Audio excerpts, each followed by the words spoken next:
Assassin's Creed Mirage players, we have a surprise coming your way later this year. New story chapter and mission set in 9th century Al-Ula. I have no idea if I'm saying that right, but Al-Ula. I looked it up before when I was reading this, and it is Al-Ula. It's an ancient city. It's an ancient Arabian oasis city and governorate located in Medina province, Saudi Arabia. So it's an ancient city, which makes sense because that's what these are normally set in. So new story chapter and mission set in a entirely new story location, and gameplay improvements for the base game and the new location, all for free. All for free for a 2-year-old game. Even after new Assassin's Creed has dropped, they are dropping new content, even with new chapters and stories and new locations, all that for free. This is very unlike Ubisoft to do, because they notoriously love to just milk whatever they can out of players. So one's got to wonder, why is this happening? Game Rant has actually exposed this little bit of information, which I saw pop up on Reddit as well, but I'll just report this, it's easier. Saudi Savvy Games reportedly financed new Assassin's Creed Mirage DLC. So that's why we're getting free stuff. So let's dig in a little bit what that means. So according to what it says here, the upcoming DLC will also introduce gameplay improvements to the base game, Ubisoft said. All of these additions will launch free of charge later in 2025. Though it is unusual for big budget games to offer substantial content drops for free, one yearly 2025 report possibly explains why this is all the case here. I can't read. Sorry about that, guys. As reported by French outlets Les Echos in January, Savvy Games Group, a subsidiary of Saudi Arabia's Public Investment Fund, previously struck a deal with Ubisoft for additional Assassin's Creed Mirage story content. The exact nature of the agreement wasn't disclosed, with Ubisoft declining to comment at the time. So another indication that the upcoming Assassin's Creed Mirage DLC may have been bankrolled by PIF, which is Saudi Arabia's Public Investment Fund, concerns its setting, as Al-Ula is recorded in is located in Medina province of modern Saudi Arabia. If the project is indeed financed by Savvy Games, its choice of setting would align with its backers. That makes sense, doesn't it? That makes sense. So I feel like it's a very clear situation here. They obviously, Mirage is, I think, the first AAA type game that's been released worldwide that's showcase a setting like Saudi Arabia. So it just makes sense they wanted to get more stuff out in that setting. So this is the result. So they probably had a deal going on with it, and it probably led to a lot of delay. So I would assume they had planned all these DLCs to come out before Shadows launched, but they were working their asses off trying to get that polished before it launched, because there were a lot of backlash. A lot of people were calling them out for how ridiculous their post-launch process has been, releasing unfinished games. Like Star Wars Outlaws probably was the nail in the coffin for a lot of the players. That was a very unfinished game. Same happened with Pandora game, Pandora. Oh my god, what is it called? Avatar. I played this game. Frontiers of Pandora. Jeez, I forgot what it's called. Frontiers of Pandora. So this game is obviously undercooked as well. It wasn't a bad game. As a game, it was fine, but it felt very undercooked. The game looked gorgeous, but it felt very undercooked, and people were straight up calling them out for it was a boring game. It didn't have much to do. It had cookie cutter side missions, and you just did the same thing. It just felt like Far Cry set in Pandora, and which is exactly what it was. It's a first person shooter as well. So you can't really stretch that out further. It's very obvious. And And then Star Wars Outlaws came, which people were very hyped about, myself included, and ended up being very disappointed with the game because they released a very unfinished, unpolished game, and it just didn't really go anywhere. They were promising this really super exciting Star Wars world, planet hopping, and all these cool side missions and dynamic worlds and all that stuff, which was fantastic to see because we actually haven't had a Star Wars game that is quite open world like this. We had Battlefront games, we had Republic games, all games were fantastic too. Jedi Survivor games, fantastic games, but we haven't had quite an open world, something that even got even remotely close to that close to an open world lately. I'm not talking about old games. Was Jedi Survivor. Jedi Survivor still a linear story driven game, but it had some of the mission levels were more sandboxy, so you had a lot of freedom to move around. It felt like a tiny little bubbles of mini worlds, which as close as it got to open world Star Wars, right? So this was really exciting, even though you weren't playing as a Jedi, you were just an outlaw. You get to actually do planet hopping. You basically get to live the adventures of Han Solo, basically, right?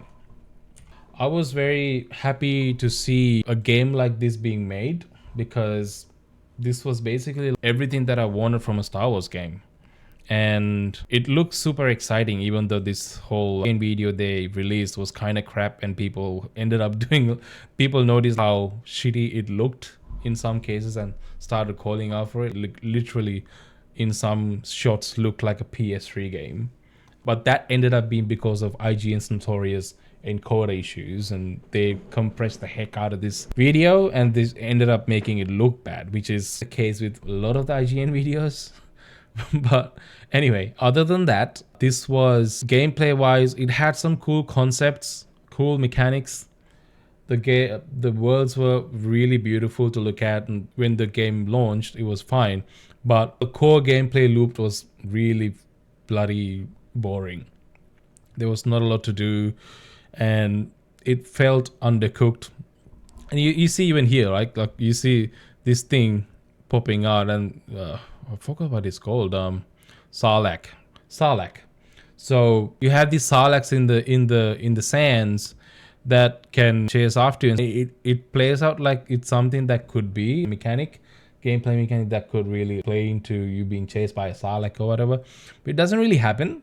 There's a mission that you do based around it, and it makes you feel like they're chasing you. But when I was playing it, I was trying to see if something would happen, but nothing really happened.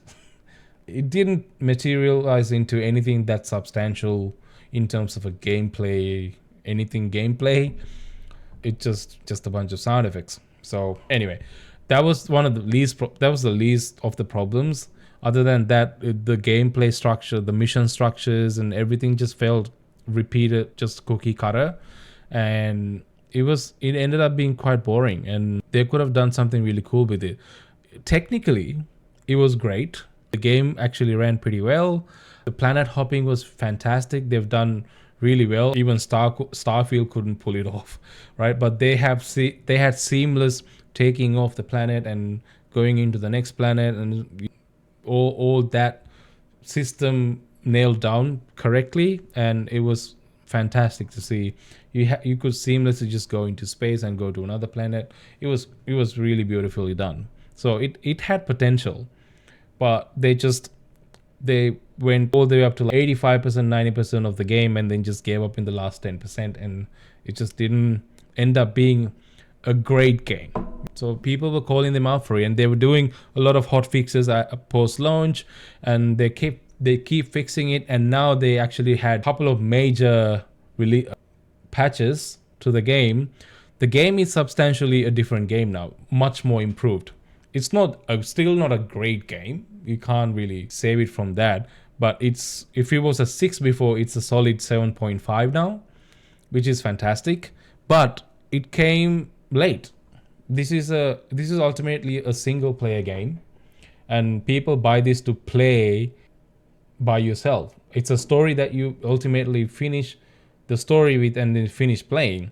So what's the point if all these patches come and the game is in an improved state literally like a year after it's launched? It makes no sense. People expect, especially single player open world games like this, that needs to launch as the full game intended to be, instead of improving the hell out of it post launch. They need to get there before launch. That's what people pay for. So people were really calling it out. They had enough, I myself included, I had enough of it.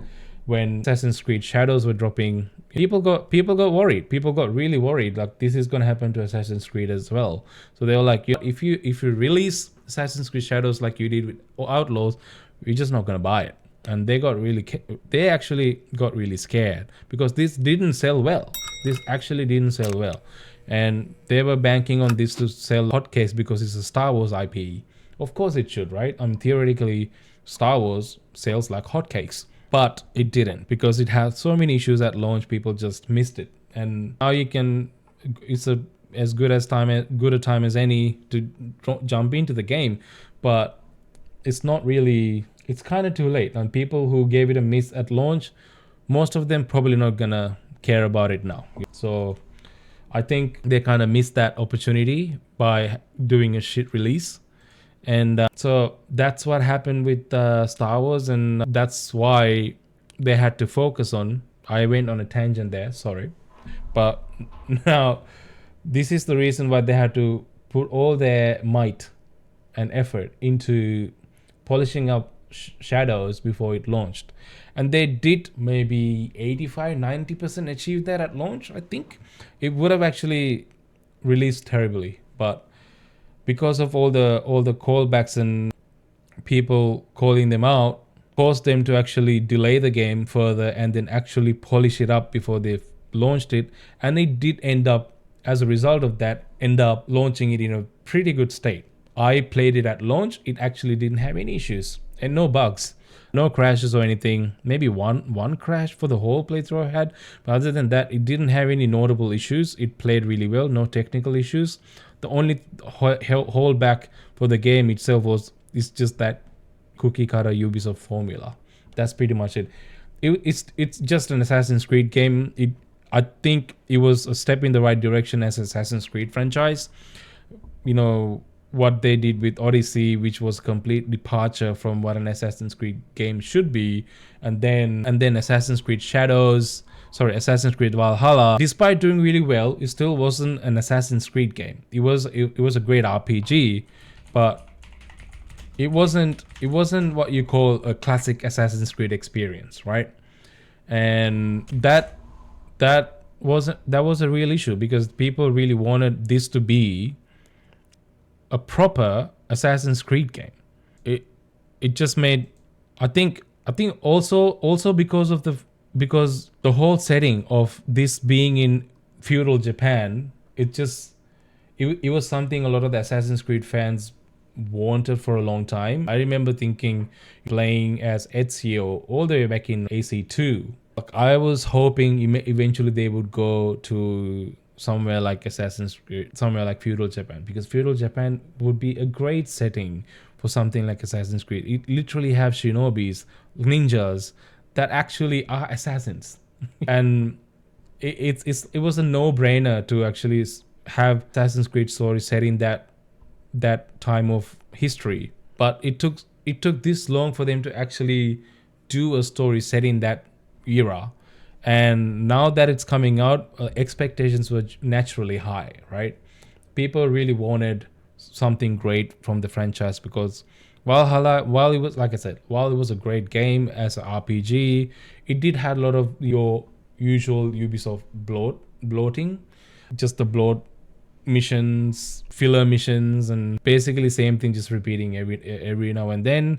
A lot of people kind of end up playing it and grow to love it, myself included, because it came at an ideal time during COVID, and it was a time where a lot of the games were not coming out and you're stuck at home most of the time. You couldn't go anywhere, and it was It was just a comfort game that you could play. It's just there, right?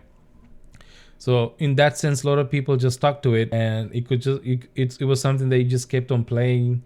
It was a beautiful, gorgeous game. And because of that, it sold a lot of copies too. This was, the 2020, 2021, 2022, those, and the game got supported for full 2 years, I think, as well, because of that, because a lot of people were playing it. But now we are out of COVID. The situation has significantly changed, and the expectations are a lot higher. So also the fact that shinobi are actual assassins, unlike Nordic people that you play as Norsemen, which are like big and bulky and brutal, gritty playstyle. But shinobi, if you here as a shinobi, you are actually an assassin, so it needs to play like that. But then you do have a samurai. There was a whole controversy with Yasuke being a black guy, the whole thing as well. I'm not going to get into that. I think for the setting, it's fine. We are talking about a game here, which is fictional. It's not real. Even it's set in a real historical era. The game story itself is purely fictional. So I'm not going to debate about Yasuke being a black samurai, all that. It works for the game. It was fine. It gave you an option, but I think still that could have been more balanced in terms of gameplay. It just felt a little bit unnecessary sometimes, because you either stick with one person. I mostly end up sticking with Shinobi Naoe because she was just so cool. How could you not play as Naoe? Samurai, if I wanted to play as a samurai, I would just go back to Ghost of Tsushima, which actually did a pretty good job balancing that versus stealth gameplay, which is not the case with Shadows. When you play as a samurai, you cannot do stealth at all. You can crouch and just try to be stealthy, but it doesn't really work most of the time. Anyway, I'm going on a tangent again. What I was gonna say is, so they needed to polish this whole thing up. Oh my god, we went on a tangent, big one. So the whole reason why they took the time and then polish it up, so because they couldn't afford to have another huge failure. So I'm assuming because of that reason, they ended up delaying whatever they were working on for Mirage and put all that effort into Shadows. And now they have released Shadows, and they've probably done what they need to do with that. They've had time to actually wrap up whatever the DLCs they were working on for Mirage finally. And now they're releasing it. And that's why we're getting it 2 years later. That's what I think. Massive tangent to go on just to explain that, but that's what I think happened. What do you guys think? Do you think that that's the case, or do you think that it's just Saudi Arabia is throwing money around just to get more content set in their country or whatever? Let me know what you guys think. I would love to hear from you.